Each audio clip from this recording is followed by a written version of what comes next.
Okay, today we're going to be looking at magnetic fields, and leading on from this, we'll be looking at charged particles in a magnetic field. So, magnetic fields are something, or magnets are something that you'll be familiar with. Children are familiar with magnets, and magnets have played an important role in human life, in human civilization for hundreds of years. It's thought that as early as the 6th century BC, magnets were used for navigation. People discovered that certain rocks have magnetic metals.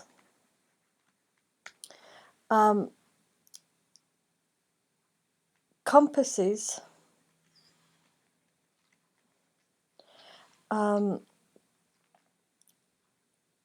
work for navigation because the Earth behaves like an enormous magnet.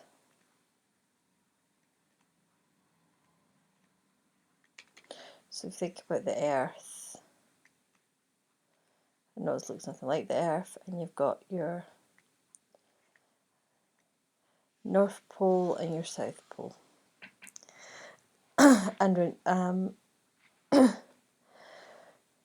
And that is a massive magnet because the core of the Earth is basically a big hunk of iron, and iron is a magnetic material. Now we can think of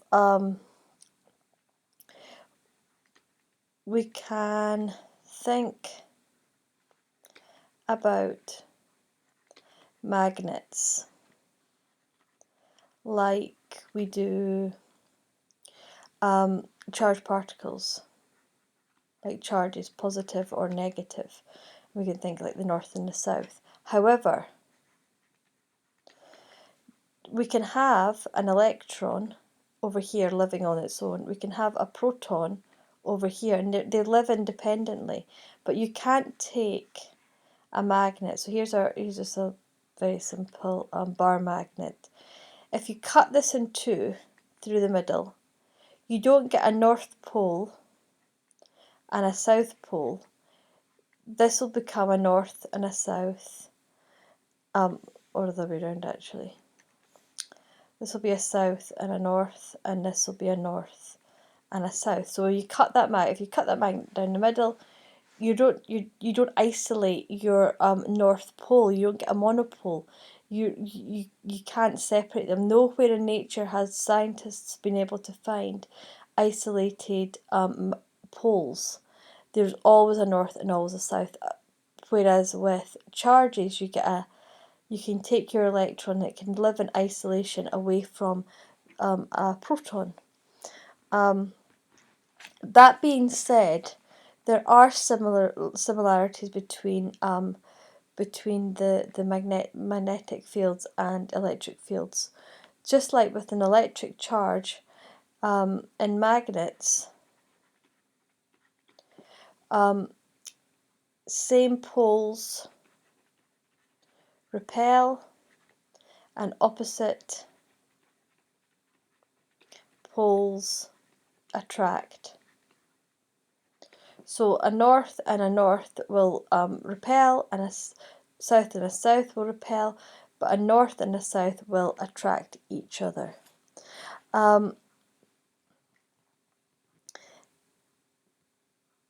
We call the area that surrounds a magnetic field. Magnetic fields surround permanent magnets. So I'll get a new page up. So the area around a magnet is called the magnetic field.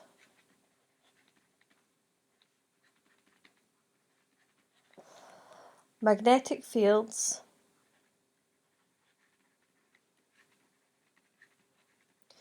exist around permanent magnets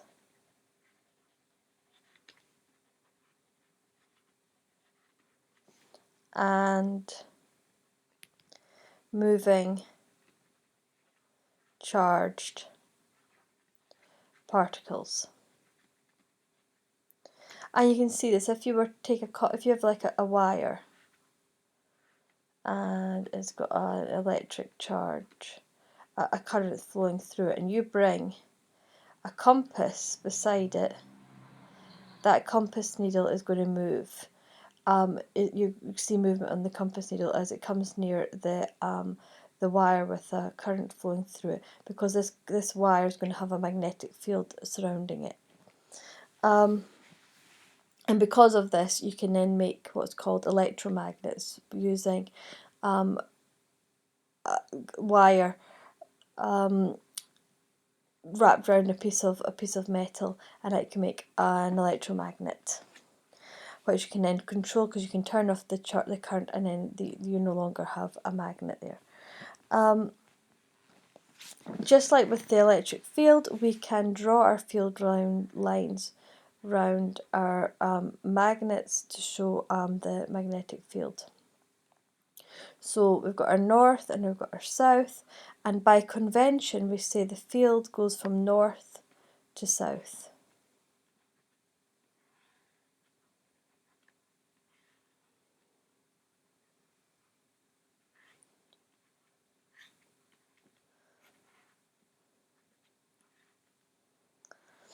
And if we take a magnet where this is north and this is south, so these are going to attract each other, so again it's going from north to south.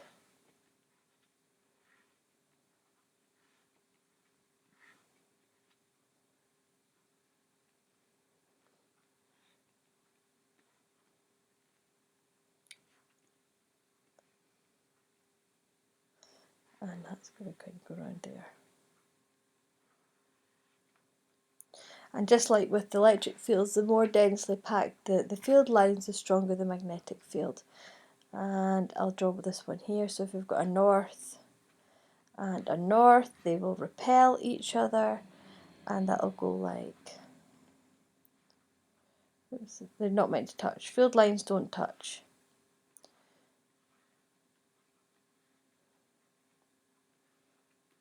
Oh, wrong way. So again, when you're drawing your field lines, make sure you get your direction the right way. I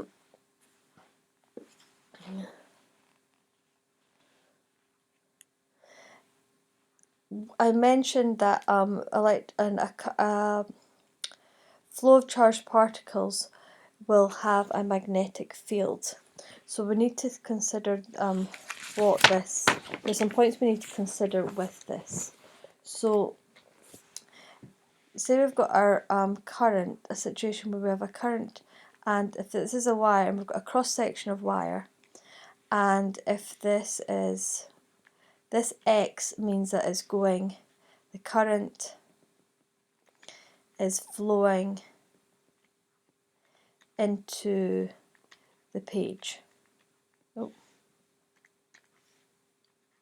So away from you. Then we say that the field lines will go clockwise, and they'll get, the closer we are, the closer you are to the current, the stronger the magnetic field, and the further away you get, the weaker the magnetic field. And that's the same with any magnet. The closer you are to the magnet, the stronger the field, and as you go away, the field will get less strong. So if we then have this wee dot, means the current is flowing out of the page, so towards you. Then we're going to have the magnetic field reverse, so it'll be going counterclockwise. Again, when you're drawing your magnetic fields, make sure the field lines don't touch. and you have it so that the field lines, as you go away from they're getting more spread out.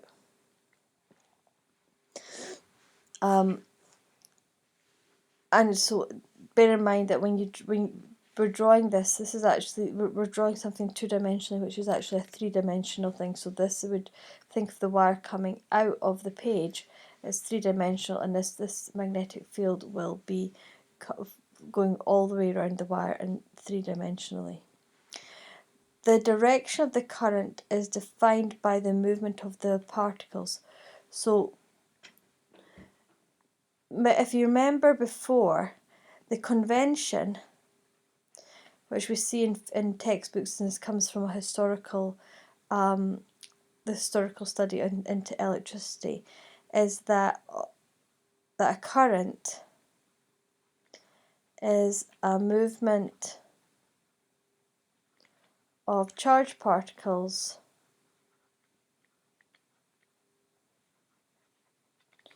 with positive charge.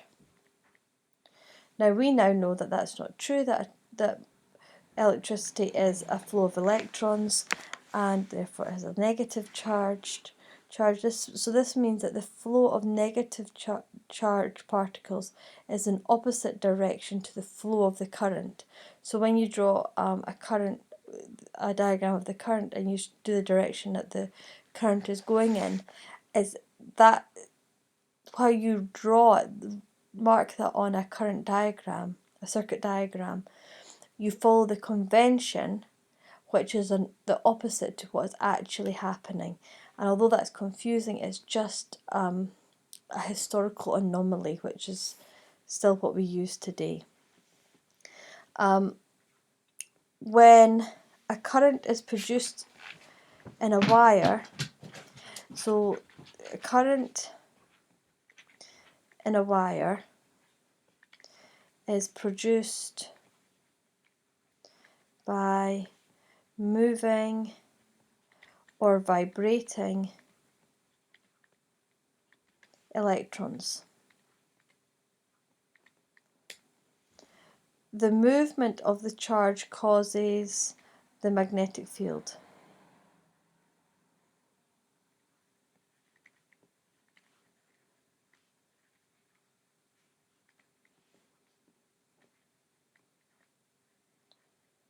Oh.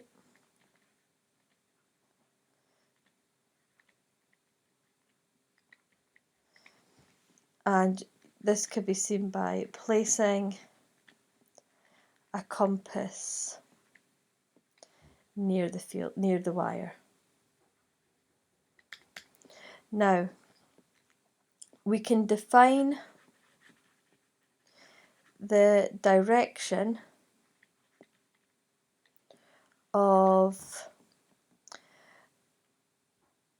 a magnetic field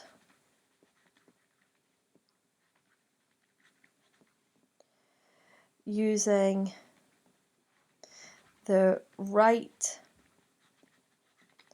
hand grip rule. So if you imagine this is our wire and this is our current going in this direction. Now if you take your hand and you wrap your fingers around the wire so that your thumb is sticking up. So your thumb is the direction of the current, and you see the fingers are wrapped around that way around this wire. So that gives us the direction of the magnetic field. So the magnetic field would be, in this instance, counterclockwise. And that's called the right hand grip rule. And so for the opposite, if it was the current was in the opposite direction, you still use your right hand, but your thumb would be pointing downwards, and then the direction that your fingers would be coiling around that wire gives you the direction of the magnetic field that is induced around this wire carrying a current. So I hope that helps.